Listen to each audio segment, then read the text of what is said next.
So I'm gonna take this off. I'm gonna use this screwdriver, just pry it off. You can use something that won't damage your plastic, but I don't care, so I'm gonna use this.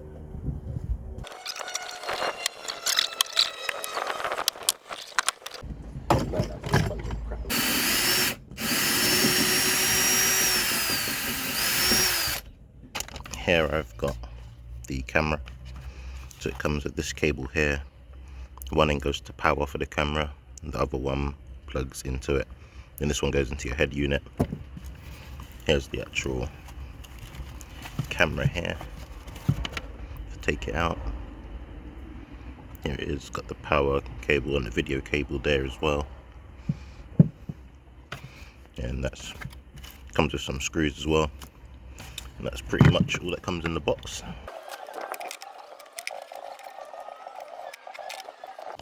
You can see the wires when you pull it out through this gap here.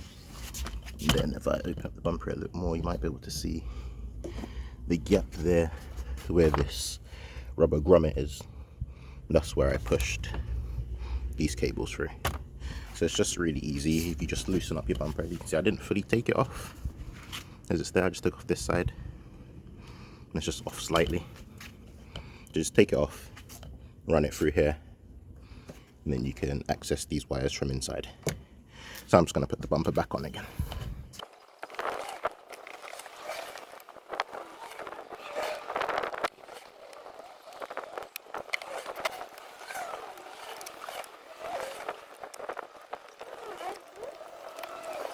Alright, so here's the other cable that goes to your head unit.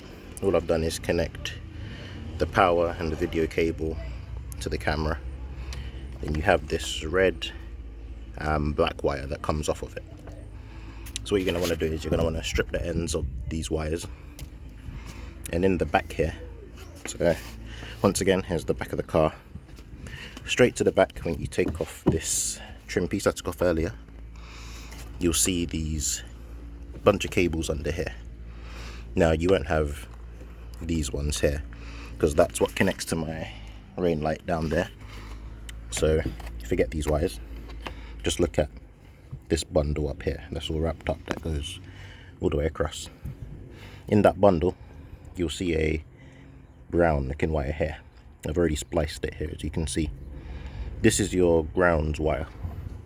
So coming off of this, the red and black wire, you're going to want to put the black wire onto this brown looking cable here, and the red wire from this, you're going to want to remove this trim a bit.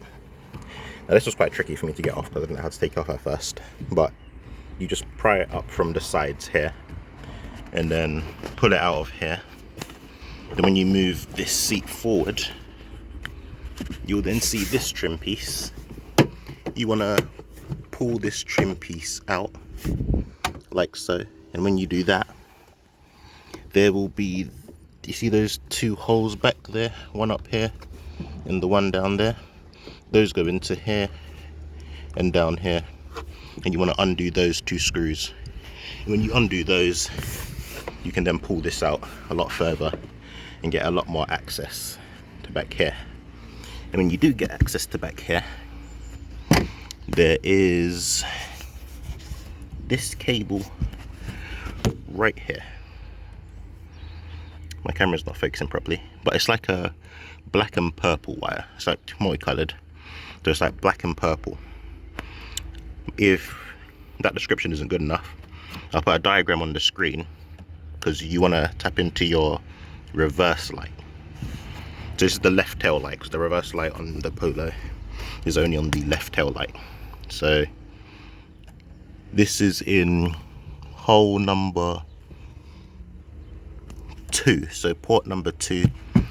As you can see on the actual headlight port, it says 1, 2, and it goes all the way up to 6.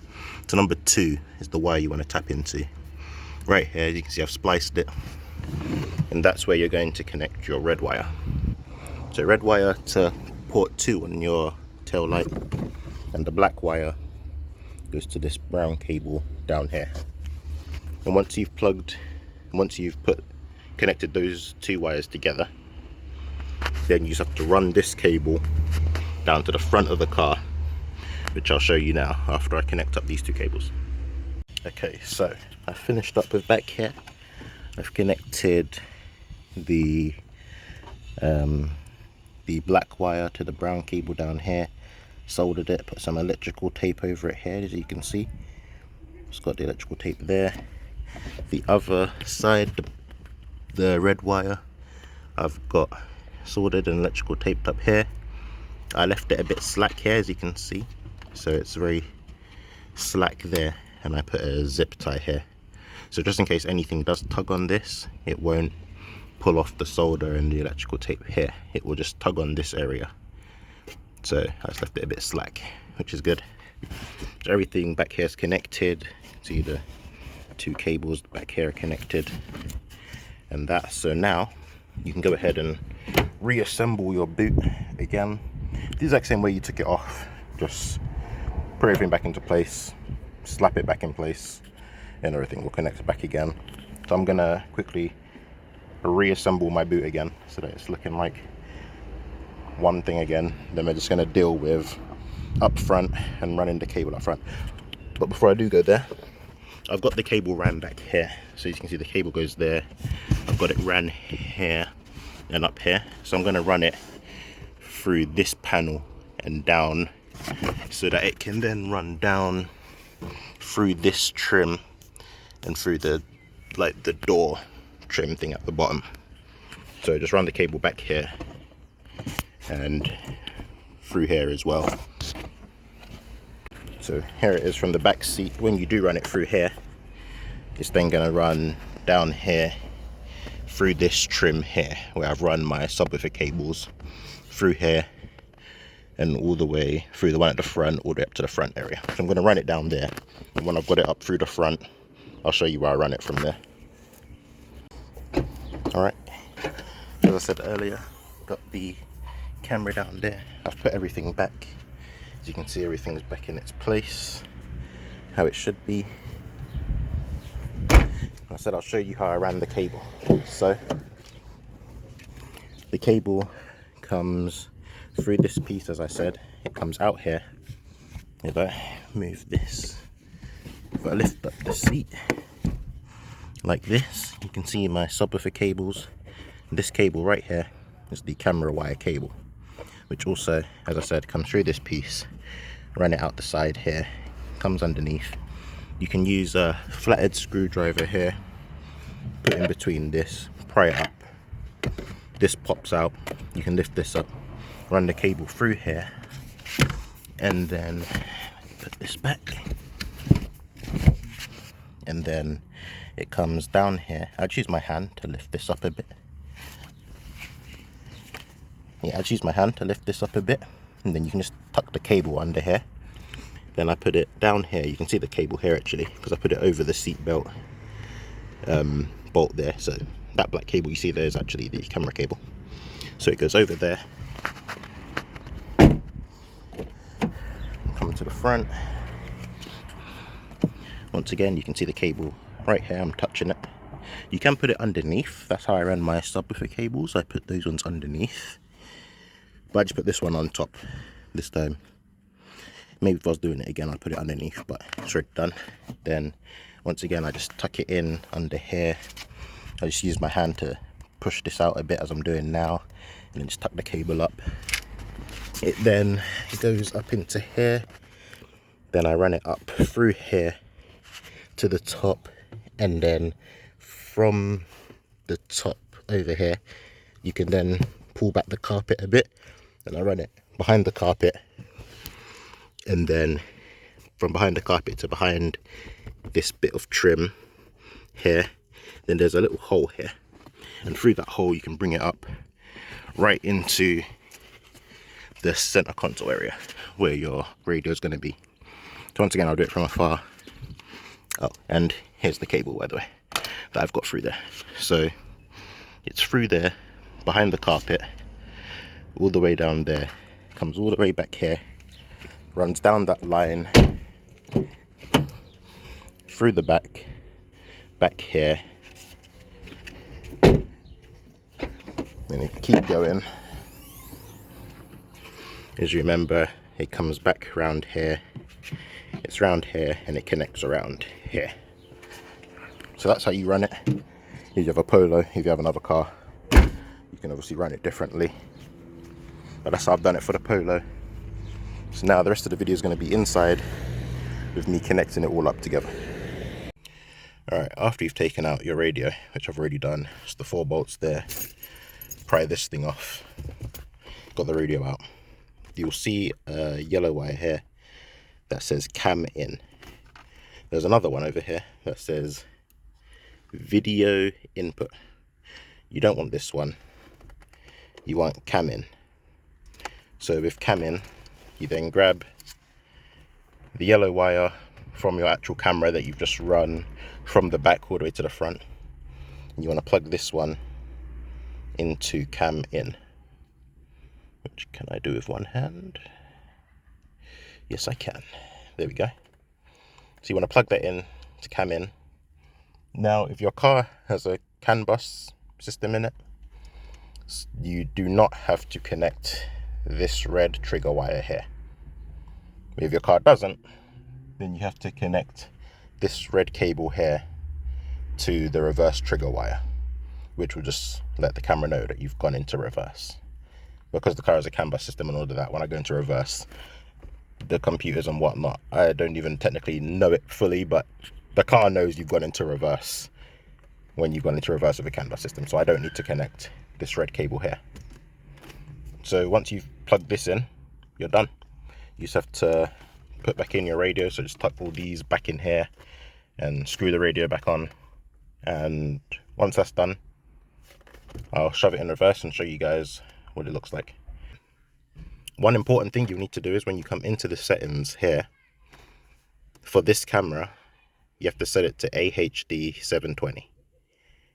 And I've got mine on 25 FPS. I tried the other FPSs and it didn't show properly. So 720p, 25 FPS, put it on that one, AHD. Make sure you've got it on that or else it will not show up.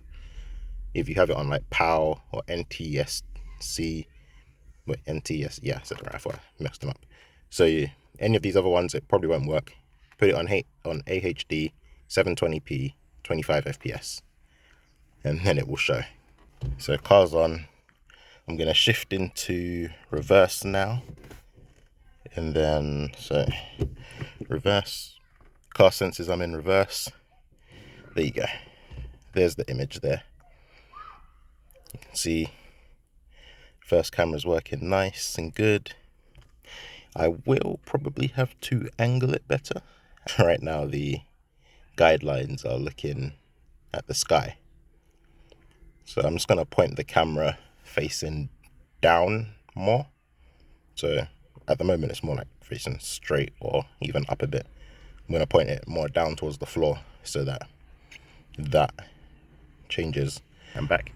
I've put it as far down as it can go. If I try to bend it back anymore, it will end up hitting my license plate. Well, it's already touching my license plate now. So I'll go outside and I'll actually show you what I mean. But to avoid that, you would just put the camera a bit more forward so that it doesn't flat back and hit it. But I'll go outside and show you what I mean from the outside. Yeah, so here, as you can see, I've got it pushed all the way down, so it's touching the license plate so it can't bend down more, hence why I point so much up. But if I just moved this forward more, it would have more room up front to be able to swing back more. So it would point more towards the floor and it would look better than it does now. But I'm alright with it because I'm not really using it to reverse. I can already reverse without the camera, but it's just nice to know if there is something behind you, like a little wall or something, and it just helps. So I don't need it exactly where it is, but if you want it to actually like full on 80, then you should probably move this more forward if you have a Polo, so that it doesn't hit your license plate and shine more upwards than you'd like. But yeah, it's working, as you can all see. So if you enjoyed this video, you know, like, subscribe, do all that stuff. I should actually probably reverse the car a bit to show you the screen moving instead of just an image on the screen. I'll reverse. So I've just pulled up a bit, put the car into reverse, goes into reverse. Let's go back. As you see now, I can actually see if there's anything behind me of the sort or anything like that. So just keep going back, keep going back, keep going back. I'll stop about here. As you see, you can see it all and it looks good. So I'm happy with it. So if you enjoyed this video, like, subscribe, do all that stuff. And until next time, peace.